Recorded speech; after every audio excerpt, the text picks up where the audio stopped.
Welcome back, everybody. This is J.Silver. We're here for part 3 of the character guide walkthrough. If you have not seen part 1 or 2, I recommend at least checking out part 1. I have some disclaimers there that I think are important for people to understand what this guide's about and where I am coming from, my perspective. So this video, we will be covering the 5 stars. I will not be covering eidolons like I did with the 4 stars because from a free-to-play perspective, it's very unlikely that people get eidolons for these characters, or especially in the first 2 months of the game. So with that said, let's get right into it. I will cover the eidolons for the Trailblazer because they are essentially the equivalent in Genshin to the Traveler, and you get all their eidolons for free. So we'll start out with physical Trailblazer because they will be getting play. You're forced to play them for the first part of the game, at least. So their first attack, normal physical damage. This is a physical damage destruction character. So they physical damage one target. Their skill is an AoE. Their ultimate, you get to choose whether it's big damage single target or a blast, just like the skill, just more damage than the skill. Their talent is a stacking attack increase that triggers when you inflict weakness break to an enemy, and it stacks up to 2 times. And their technique, which is really important, I'm going to skip a lot of techniques in this video as well, but I will cover the physical Trailblazers because the physical Trailblazer is a heal outside of combat, and early on, especially for free-to-play players, you don't get Natasha till about a little before halfway through the story.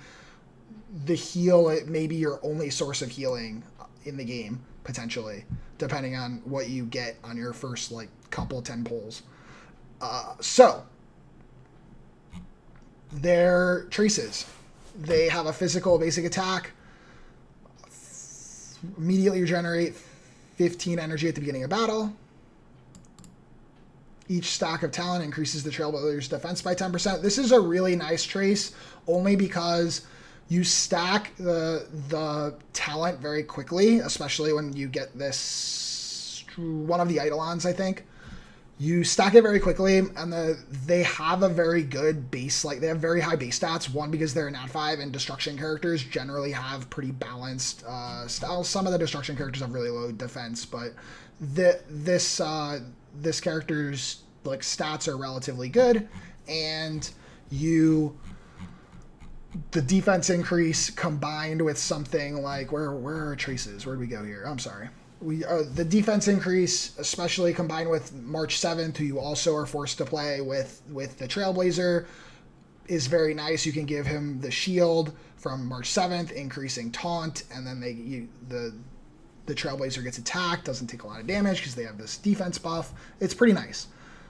This lets your blast attack or ultimate AoE deal 25% more damage to the target enemy. This is kind of really only that great in bosses because you can AoE the boss. The boss takes more damage, and then the adds, you can kill adds if the boss even has adds. So this just lets you, and then hitting the adds will most likely break their weakness, which lets you get your talent stacked right away. That's really what this is about. Just lets you, it makes the unit better in bosses. All right, they're eidolons. Whenever enemies are defeated due to your ultimate, you regenerate 10 energy. Looping your ultimate's always good. This isn't crazy powerful, but it's okay. Attacking an enemy with physical weakness restores the Trailblazer's HP equal to 5%. I think self-heals are really powerful, even low ones like this, because healing right now is so limited. So this is a nice little sustain ability. I hate crit rate, situational crit rate bonuses. I'm going to min-max my relics later in the game to be 100% crit rate if I'm building a damage dealer. So this situational crit rate bonus, I can't, it's basically useless to me. I'm never gonna make use of this, essentially. The only time this is good is really early on in the game, I guess, but you're not gonna have Eidolon 4 really early on in the game. So this whole ability is, I generally hate all crit rate bonuses that are situational like this. It's just, they're not relevant to me. The Trailblazer's talent is also triggered when they defeat an enemy. This just lets you instantly trigger your talent to max stacks, which is only 2. If you single target ult a minion, which is very common in just random world encounters where there may only be one minion. Like you'll say there'll be 4 or 5 ads and they're all minions. There's no bosses. Or maybe only one of them is even weak to physical, or maybe 2 of them are, but they're on separate sides of the battlefield, so you can't get them with your blast attack. So just like ulting single target 1, which would immediately break their weakness and kill them sometimes, would instantly stack your talent for the rest of the fight. So that's what this is. What do I think of the physical Trailblazer? I think they're nice when you're playing through the story. Their Nat 5 stats from a free-to-play perspective are really nice. Aside from that, though, they get really outpaced by a lot of other free-to-play options very, very quickly. So I don't... And their own element that you transition them to is also, like, significantly better than this. We'll cover the Fire Trailblazer next, but this one, I don't put much weight to this build at all. I'm not saying I wouldn't play them. I do early game, obviously, but later on they get phased out very, very quickly. Let's see. Next up, Fire Trailblazer. So let's see what we got going on here. We have a single target fire attack that gives us a stack of Magma Will. Keep Magma Will in mind here, boys and girls. Consumes 4 stacks of Magma Will for a blast attack, to enhance the basic attack, dealing more fire damage than we normally would, and extra to adjacent. So just increase damage and it becomes AoE if we consume 4 stacks of magma. All right.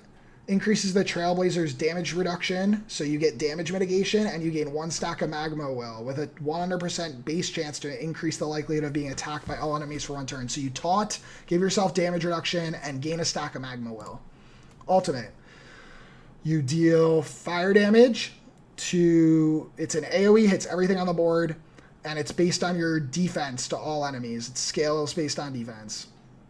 The next basic attack will also be automatically enhanced, as does not cost Magma Will. Very, very, very awesome. So we ultimate, do a lot of damage, then we go back to our normal attack, and bam, attack again, and they get... And this does not consume any Magma Will, so any Magma Will that you've built up is still going to be around. This is just enhanced. You get your ultimate, then you get to... blast attack with the normal attack. Pretty cool. Talent. Each time the Trailblazer is hit, they gain 1 stack of Magma Will for a max of 8 stacks. So when we taunt people, we're not really just getting 1 stack of Magma Will. We're also getting all the attacks that are coming into us into Magma Will. So we can taunt, and then very, very likely we're going to immediately then blast attack with our normal attack our next turn. Okay. What else does this do? When Magma Will has no fewer than 4 stacks, the Trailblazer's basic attack becomes enhanced, dealing damage to a single enemy. We've already been over that. When the Trailblazer uses basic attack, skill, or ultimate, apply a shield to all allies that absorbs damage equal to 4, 6, 7% of the Trailblazer's defense, plus this other number. The shield lasts for 2 turns. This is, it's not a huge shield, but it is a good chip damage shield. Like, it does protect your units from AoEs and maybe 1 attack. It's pretty useful. Maybe really late in the game when you have really good artifacts, it's a little bit stronger, but this is a really good sustain passive here for your whole team. And at the start of the next battle, gain a shield that blocks damage equal to 30% of the Trailblazer's defense for 1 turn. This technique is not nearly as good as physicals, but it is kind of nice still, because you get this shield and then you can immediately taunt right away, and then they're attacking your shield and you're not actually taking damage. All right, let's see what our traces are here. Using enhanced basic attack restores HP by 5% of the Trailblazer's max HP. Awesome. Our whole kit's kind of about doing this, and I love self-heals, especially on a character that's taunting. After using skill, the damage taken by all allies reduces by 15% for 1 turn. So this is awesome too, because we will use our skill and taunt, and then if our taunt is ignored, or if an enemy uses an AoE instead, they take 15% less damage, and they just got a shield from us as well, so hopefully that shield is able to soak it all up. When the Trailblazer is protected by a shield at the beginning of the turn, increase attack by 15% or generate 5 energy until the action is over. So we have a shield most of the time up. It's like a pretty high uptime. So this is like, because it's passively given to us by just doing our skills and ultimates. So this is like a very good, this buff and this energy regeneration is happening pretty frequently. We'll move on to the eidolons. When the Trailblazer uses their basic attack, deal additional fire damage equal to 25% of the Trailblazer's defense. So now our basic attack is scaling on defense, which is a big deal because that's really the stat we're focusing. So before we weren't doing a ton of damage except for our ultimate, but now we are. Our basic attack and our enhanced basic attack are now scaling on defense, which is awesome. The shield applied to all allies from the Trailblazer's talent will block additional damage equal to 2% of the Trailblazer's defense plus 27. So this is just makes our shields bigger. If we won't go back to our talent, it's 4, 6, and 7%. So if we built our character now, it's going to 9%. It's not a small it's a small increase, but it still will make a difference. Immediately gain 4 stacks of magma will at the beginning of the battle. This is nice. It just lets us have an enhanced basic right away. So when you're not facing bosses, you're facing just trash. You can weakness break multiple fire weak enemies right off the bat, right as the battle starts. It's nice for just getting through fights quickly. After using an enhanced basic attack or ultimate, the Trailblazer's defense increases by 10%, stacks up to 3 times. This is awesome. It doesn't go away, where our damage scales on defense. This is just an awesome survivability, and it increases how good we tank, and it increases our damage. It's a great eidolon. Awesome. What do I think of this character? I think they're amazing. In the beta, the fire Trailblazer, almost, it never falls off. You can be used in all forms of content. Because healers are so rare, the fire Trailblazer shielders need to take that role a lot of the times. Like, you need a taunter and shielder so that because you may not, it's very likely you don't have a healer on your team, so you have to have one or the other. And since we don't have very many healing options, we have shielders, and this is a great one. This taunting shielder, damage dealer, fun to play, animations are cool, love it all around. All right, let's talk about Gepard. Gepard is essentially like the 5-star equivalent of March 7th. He doesn't cover as many roles as March 7th does. If you watch part 2, I talk about March 7th a lot and how great she is. He doesn't cover all all of the variety of roles that March 7th does, but he does outpace her in the roles he does cover that are similar to her, which are tank and shield and freeze. So let's look at what he does. Normal attack, single target, ice damage. Skill, he attacks a single enemy and he has a 65% base chance to freeze the enemy for 1 turn. While they are frozen, they can't take action, and they take additional ice damage equal to a percentage of his attack. His ultimate is a massive shield that goes to your whole team, and it lasts for 3 turns. It's massive. I mean, it's 52% of his defense. It's a big fast shield, and it doesn't go away for a while. So his energy cost isn't crazy high either. So this is you basically have perma uptime almost, except for the units that are being attacked, and on the shield, obviously the units that are being focused on are going to lose the shield eventually. All right, when struck by a killing blow, instead of becoming incapacitated, his HP immediately restores, and with this percentage of HP. So he has a self-revive that it's at the beginning, it's pretty small, but it goes from 25 to 57 right away. I mean, the 57 to 62 is not a huge big difference, but 25 to 57 is massive. So self-revive for a tank, pretty cool. All right, what are his traces? His attack increases by 35% of his current defense. This effect will refresh at the start of each turn. That's nice.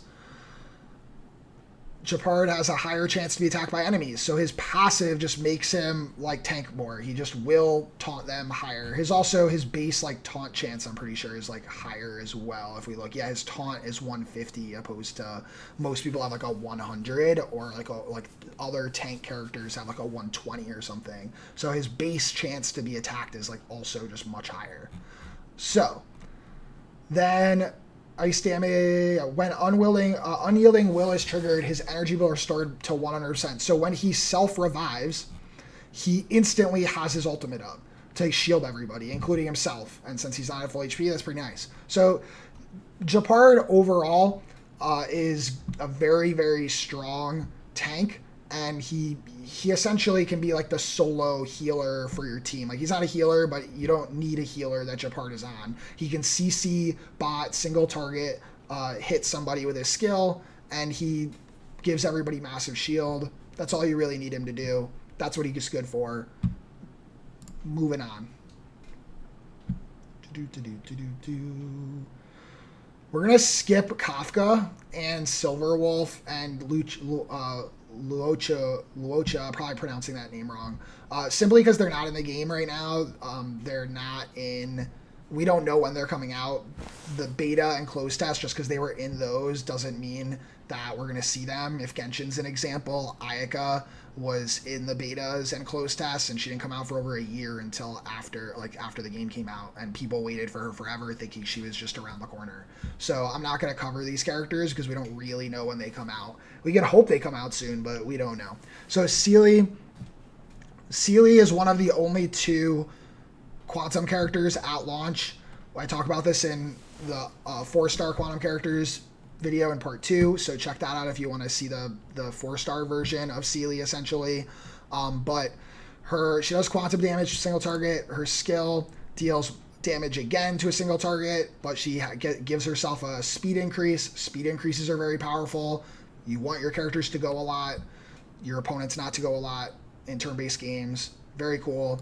Her ultimate, she enters a buff state, deals quantum damage to a single enemy. Okay.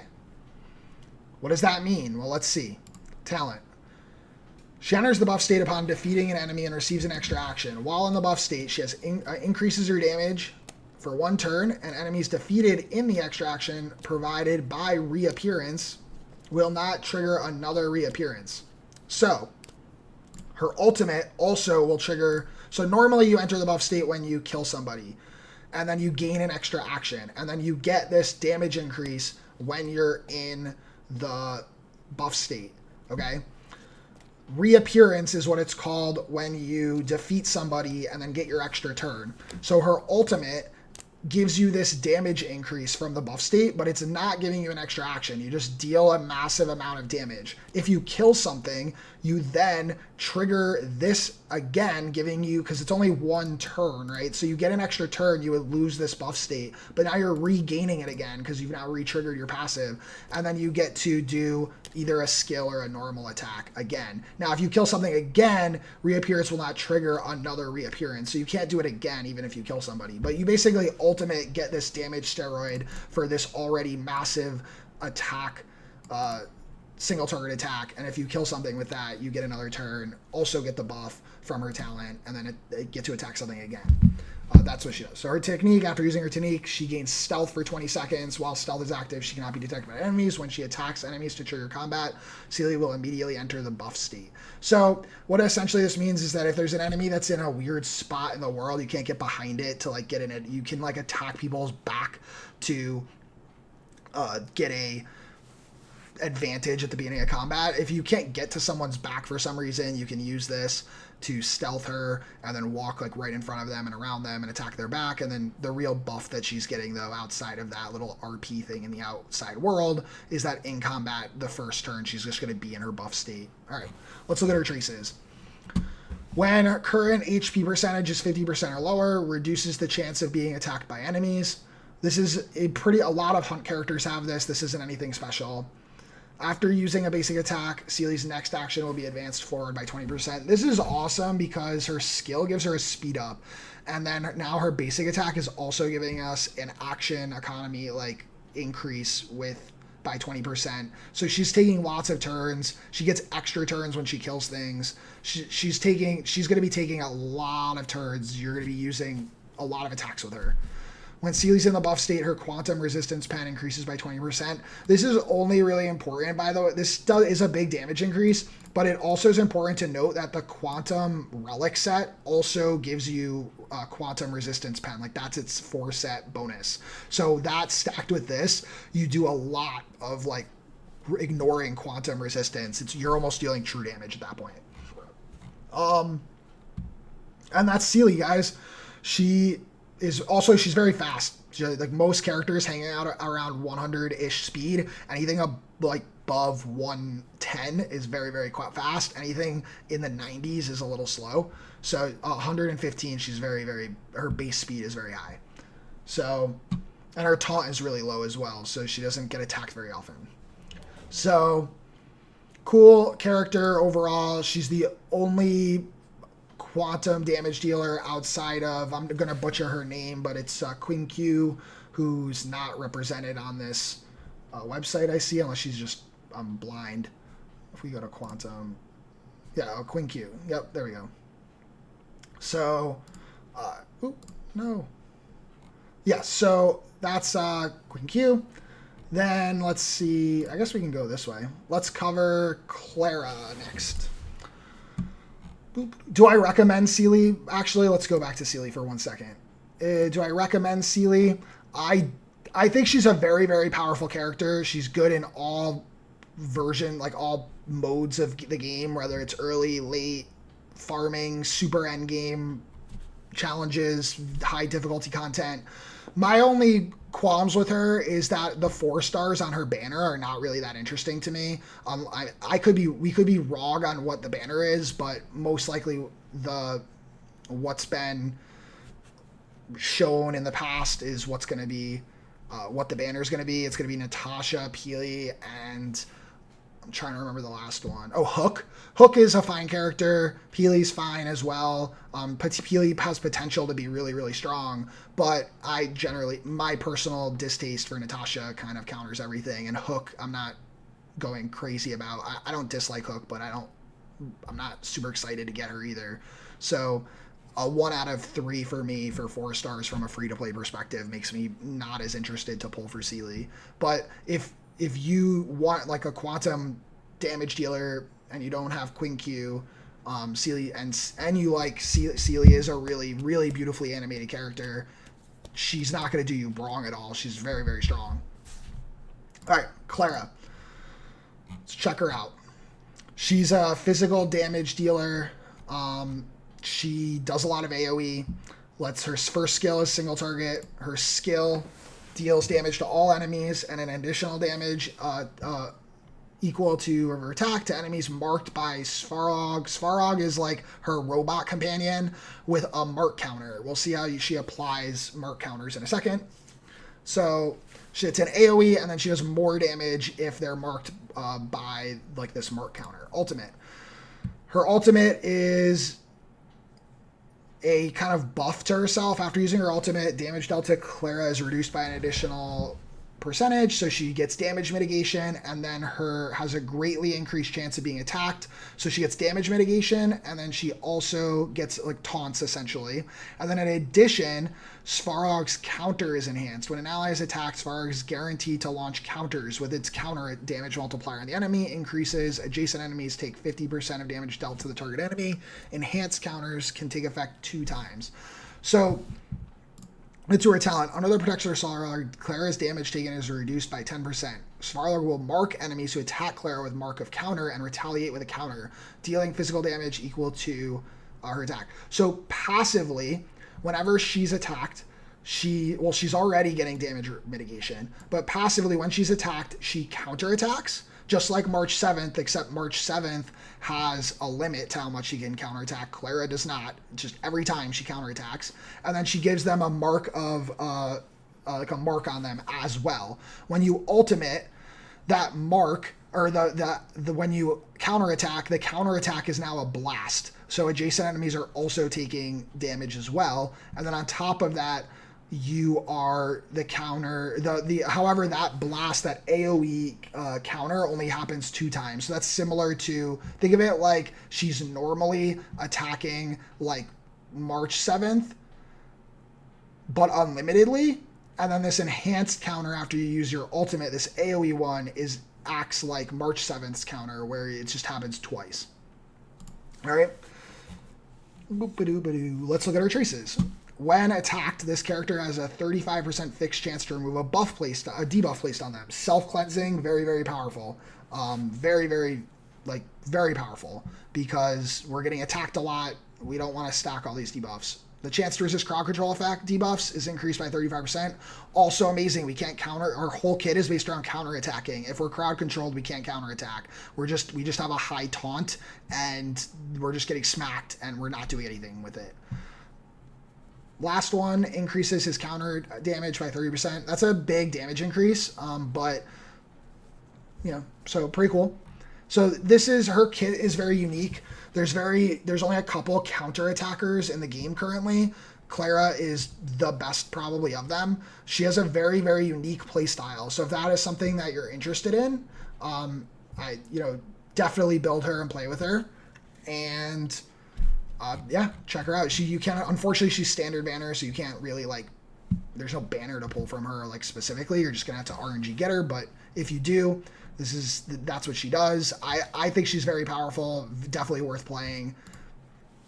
Very good in endgame, just a little unique in what you're doing. She also does a lot of damage as well, so she kind of takes a lot of different roles here. She also works really well with March 7th, because March 7th can increase her taunt even more by putting the shield on her. So then you're shielding Clara, and then Clara's getting attacked with everything and counterattacking, and then also not even taking damage because of the shield. It's a very nice little, March 7th has a lot of combos with people that want to be attacked. Immediately attacks the enemy upon entering battle. The chance Clara will be attacked by enemies increases for 2 turns. So this is just this is her technique point. Nothing crazy special. I wouldn't use it very often, if at all. I'd probably use some on other characters. All right, let's see. We'll save Bronya for last. We covered Seele. We covered Gepard. Let's cover Yanquing. All right, I love Yanquing. He's probably the best boss killer in the game, single target DPS. Let's see why. He does single target damage with his ice skill. With his normal attack, ice damage, single target. Second skill, single target, deals ice damage equal to his attack to a single enemy, and activates empathetic sword link for 1 turn. This is really important. Keep empathetic sword link in your mind. We'll get back to it. Ultimate. His ultimate is what makes him awesome, by the way. His crit increases by 60%. That's a lot of free crit rate. And when Soul Steel Sync is active, increases his crit damage by an extra... That's a lot of free extra crit damage that he's also getting a bunch of free crit rate on for 1 turn before dealing ice damage equal to his attack to 1 enemy. So you're massively buffing yourself, and then you're dealing all this damage to something. Pretty crazy. All right. I think Soul Steel this is like a translation error or something. I've played with him. I know how he works. This is empathetic sword link is what both of those are supposed to mean. So this ability always is going to give him, his ultimate is always giving him this 60% crit rate, but this second part with the crit damage is only going to happen if he's in sword link, empathetic sword link. So his talent, when Soul Steel Sync is active, he's less likely to be attacked by enemies. His crit rate is increased by another 15, 21, 22%. So keep that in mind. This scales to 22%, and his ultimate's already giving him 60. So he can get 80% free crit rate, and his crit damage is increased by another percentage. So you can get a lot of free stuff. After he attacks an enemy, there's a chance to perform a follow-up attack dealing ice damage of Yanquing's attack to an enemy, which has a 65% base chance to freeze the enemy for 1 turn. Frozen target cannot take actions and receive ice dot damage. The attack at the beginning of the turn. When he receives damage, the Soul Steel Sync effect will disappear. Okay. So this is, you use his skill, you activate the sword link, and then the sword link is always going to do this. So you don't have to use your ultimate with the sword link, but you generally want to. You generally want to have this massive crit damage increase while when you use your ultimate. But if you don't, if you're, depending on what your ultimate gauge is like, you may just skill and then basic attack with this empathetic sword link. But his empathetic sword link does do all these buffs and 65% chance to base freeze, and the target cannot take actions and receives ice dot damage. He'll lose attack. And but it is important to note, when he takes damage, he loses this. So if you use your skill and then you get attacked, he is going to lose this. So he's really well paired with taunters. You don't really want him to get attacked at all. All right, his traces. When he attacks, deals additional ice damage equal to 30%. Oh, you're hearing Alistair get fed. When he attacks, he deals additional ice damage equal to 30% of Yanquing's attack to targets with ice weakness. So now he is doing AoE to things that are weak to ice. Pretty nice. It's 30. He's a attack-based character. This could potentially break like really weaker enemies, toughness bars, or at least deal a chunk of damage to them. When Soul Steel Sync is active, effect resistance increases by 20%. This isn't really a huge big of a deal. You don't want him to be attacked anyway while he is in this mode, because otherwise you lose it. So getting effect resistance increases is not really relevant. When a crit hit is triggered, which he's giving himself 80% crit rate without runes, it increases his speed by 10% for 2 turns. Awesome. This is just like amazing. Amazing. All right. This character is awesome. If you pull him, I highly recommend building him. He is literally probably the best boss killer in the game by a large margin. He does a lot of damage. And the amount of free stats you get from him are just kind of insane. All right. Let's cover Herta, or Himeko. We're covering Himeko. So Himeko's fire damage, her blast, her skill, deals damage to a single enemy, and it also deals then additional damage to adjacent enemies. And then her ultimate is a big AoE that hits everything, and then she also regens energy if she kills something. And then her talent is that whenever an enemy is weakness broken, she gains a stack of charge, and then at 3 charges, she does a giant AoE to all enemies for free. After an ally performs an attack and consumes all charge stacks, gaining 1 stack of charge at the beginning of the battle. So she starts the battle with 1 charge. Weakness broken. When she has 3 charges, she then triggers the next time an ally attacks to AoE everything for fire damage. Her talent, after using Himeko's talent, use a satellite beam to create a burning zone that lasts for 15 seconds. When entering battle in the burning zone, there's a 100% base chance to increase fire damage taken by enemies by 10% for 2 turns. This isn't huge. It looks cool animated wise, but it's not a really that big of a deal. It's also possible, I'm pretty sure, I don't like talking about leaks very often, but I'm pretty sure Himeko is being changed before launch, so tonight it's very possible she's a little different. I think she's getting burn added to like the burn debuff, like the dot added to her kit somewhere, so keep that in mind as well. After using an attack, there's a 50% chance to like burn. Oh, no, it's just this. It's already, this website's already been updated. Yeah, this is what I'm talking about. After using an attack, there's a 50% base chance to inflict burn on enemies for 2 turns. When afflicted with burn, enemies take fire dot damage equal to enemy's attack. So this is any attack, which is a pretty significant. It's like whether it's her skill, her basic, or her ultimate, or even her follow-up attack from her passive, she's applying burn. Skills deal 20% more damage to enemies inflicted with burn. Pretty awesome. When Himeko's HP is at 80% of max HP or higher, crit rates increased by 15%. This is awesome. So you want to run Himeko with a healer for sure, because you want to be able to build around this crit rate increase. Because even though I said I dislike situational crit rate increases, this is one you can actually manage to always have access to. So I like this one a lot. So where does Himeko shine? AoE units are in a semi-weird place, but with the changes to her to having this fire dot damage, she'd be really good on the dot team. The dot team is basically at launch, Sampo is needed, Hook,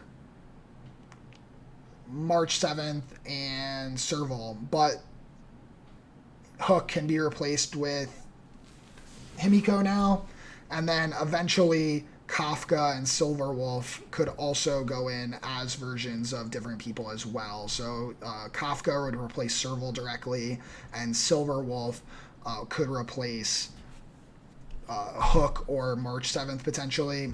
Sampo is kind of irreplaceable on the team, and Kafka is also kind of nuts on the dot team. But that's in the future. Who knows what other characters come out, but as of right now, Himeko would be great in a potentially Pila AoE team, but also pretty good in a dot team based around Sampo. So keep that in mind. Also, she's really good in one of the base floors of one of the really higher challenged zones where there's like you face 2 bosses at the same time and both of them are weak to fire. Now that would change similar to Spiral Abyss like every month or two. We're not sure at the site how long they're going to give us before it changes. They may have it be the same for a couple months, but for right now at least she's really strong there. All right, let's see. That's fire. We got Welt. Who else do we? Oh, and then we have to go back to Bronya at some point. All right, so Welt is awesome as well. He's the only imaginary character in the game currently. The single target skill, he deals imaginary damage to a single enemy and then further deals damage 2 extra times, with each dealing imaginary damage of Welt's attack to a random enemy. So 1 target you get to pick, the next 2 are random. On hit, there's a base chance to reduce the speed by 10% for 2 turns. The only other character in the game that has a speed slow is Dan Heng, and Dan Heng is a single target only. So the fact that Welt can potentially apply a speed debuff to 3 different characters is very unique to Welt. His ultimate deals imaginary damage of his attack to all enemies, and there's a 100% chance for enemies hit by this ability to be imprisoned. Imprisoned enemies have their actions delayed and speed reduced by 10%. So this is an AoE slow, and also an attack, essentially like an attack gauge knockback. Very, very strong. This ability is like very, very powerful. When hitting an enemy that is already slowed, Welt deals additional imaginary damage equal to blah, blah, blah of Welt's attack to an enemy. So whenever he attacks something that's slowed, which is ultimate AoE slows people, his skill slows people, he deals additional imaginary damage. And then his technique, after using an attack, his technique, create a dimension in the last 15 seconds. Enemies in this dimension have their movement speed reduced by 50%. After entering battle with enemies in the dimension, there's a 100% base chance to imprison the enemies for 1 turn. Pretty cool. When using his ultimate, there's a 100 base chance to increase the damage received by the targets by 12%. This is a debuff that his ultimate now applies. So if we're keeping track, his ultimate now does damage, pushes back their attack bar, slows them, and then now is also giving them a debuff that makes them take more damage for 2 turns. Very powerful. When Welt's ultimate additionally regenerates, when using his ultimate, regenerate 10 energy. Very, very powerful, so he can just do this again. Do his ultimate again. Deals 20% more damage to enemies inflicted with weakness break. This is really important because if you're using this enough and giving him other types of ways to keep uptime on his ultimate, you're going to have lots of turns with your team where they just haven't gone yet. Like you're basically perma keeping them you're not taking your turn mode, and so he has more uptime for this like 20% extra damage. Welt is awesome character, highly rated. I think the only thing that really is maybe potentially holding him back, and I don't even think this is a big deal to be honest with you, is that he seems to be very heavily focused around attacking. His talent and his damage is a lot focused on his talent, attacking slowed enemies, and he has to ult first before he slows everything. So he may be paired very well with some other unit that also applies a slow. Just keep that in mind. Like Dan Heng may be pair really well with Welt, simply because he can then do it. I mean, you can also always use your technique to slow everything before the fight. He's one of the few characters that actually would use their technique a lot, probably. So I love Welt. Think he's great.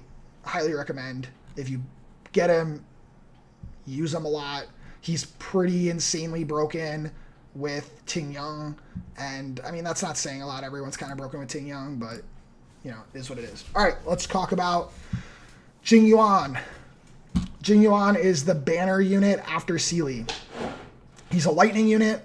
Deals lightning damage to a single enemy, deals lightning damage to all enemies, and increases Lightning Lord's attack count by 2. We'll get to Lightning Lord in a bit. Deals lightning damage to all enemies, so he's another AoE, and increases Lightning Lord's attack count by 3. All right, Now let's see what Lightning Lord is. Okay, so at the start of battle, you basically summon a 5th unit. It's essentially his pet. If you look in this this picture, it's that lion. The Lightning Lord has a base 60 speed, which is very slow, so they don't have lots of turns. And they have a 3 base attack count, and its attacks are considered follow-up attacks. Each count of Lightning Lord's attack deals lightning damage equal to this of Jing Yuan's attack to a single enemy, whose adjacent enemies also receive. So the Lightning Lord is... Their attack is based on Jing Yuan's attack, and they deal a blast attack. They deal damage to one target, and then the adjacent targets take a little less. The Lightning Lord's attack count can reach a max of 10. Every time Lightning Lord's attack count is increases by 1, its speed increases by 10. After the action ends, speed and attack count return to their base values. So the base value is 3. And it's reset back to 3 after every time, and the damage scales based on how big this attack count is. So the higher attack count, more damage you're going to deal, but then it gets reset back down to 3. It's a weird label because attack count makes you think that that's how many times it can attack, but it's not. That's how much damage it's going to do. All right, when Jing Yuan is knocked down, the Lightning Lord will disappear. That makes sense. When Jing Yuan is affected by crowd control debuff, the Lightning Lord is also unable to take action. So if Jing Yuan's CC'd, so is the Lightning Lord. Jing Yuan immediately regenerates 15 energy at the beginning of battle. If the Lightning Lord's attack count is greater or equal to 6 in the next turn, its crit damage increases by 25% for the next turn. After using the skill, crit rate increases by 10% for 2 turns. I like this. You can min-max relics around that crit rate buff. I like Jing Yuan. I think he's good. I think he's pretty powerful. Am I going to pull for him? Oops, that's not who I want to click on. Am I going to pull for him personally? I'm going to pull on his banner because his banner is stacked. It has Ting Yuan, March 7th, and Su Shang. So most likely these could be changed in a month or 2 weeks or whenever the banner, I think it's like 20 days or something. Whenever his banner actually comes out, it could be a completely different than what we're anticipating.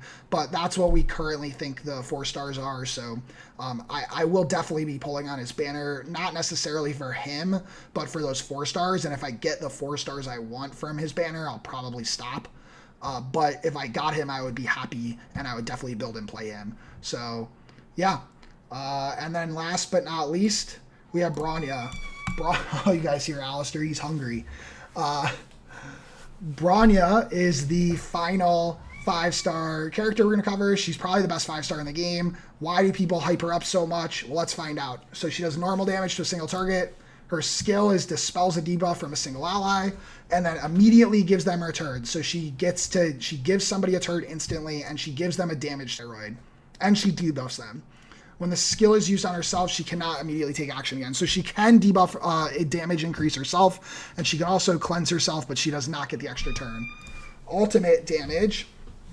Her ultimate increases the attack of all allies, so an AoE attack buff, and it increases their crit damage based on her crit damage. So the more crit damage she has, the more crit damage she's giving people.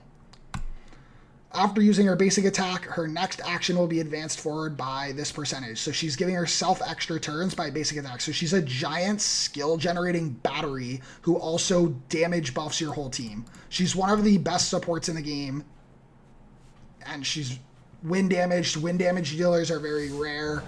There's only 3 in the bait game. There's Bronya, 5-star, Sampo, and Domhang. And Sampo is very, comp dependent, which is why people rate him low, not because he's bad, just because he's very comp specific. You can't just put him on a random team and have him do really well. All right, so Bronya's basic traces. She has a crit rate for her basic attack is increased by 100%. She just doesn't need crit rate, guys. She scales off of the buff. One of her buffs, her ultimate, is a crit damage buff based on her crit damage. So you just don't need to focus crit rate on her at all.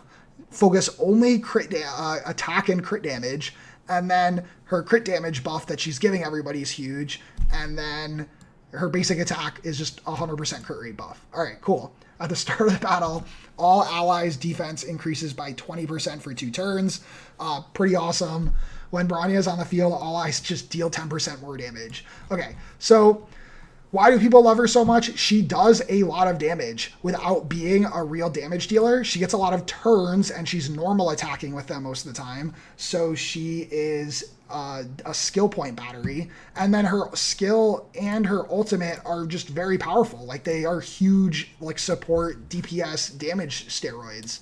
So people love Bronya. Her constellations are even more powerful, or her eidolons. We're not going to cover them in this video, but yeah, her eidolons are very powerful as well. Probably the best 5-star in the game by a lot at launch. So that's all the 5 stars. This concludes our 3-part series on character walkthrough guide. Hope it was helpful to people. Please like and subscribe. I will be streaming tonight at launch, 10 p.m. Eastern. Twitch.tv/J.Silver. Please check me out. I will love to answer questions, even if you're just popping in while you're playing yourself because you're stuck on something. Hope everyone enjoys launch. I'm excited. Peace, peace.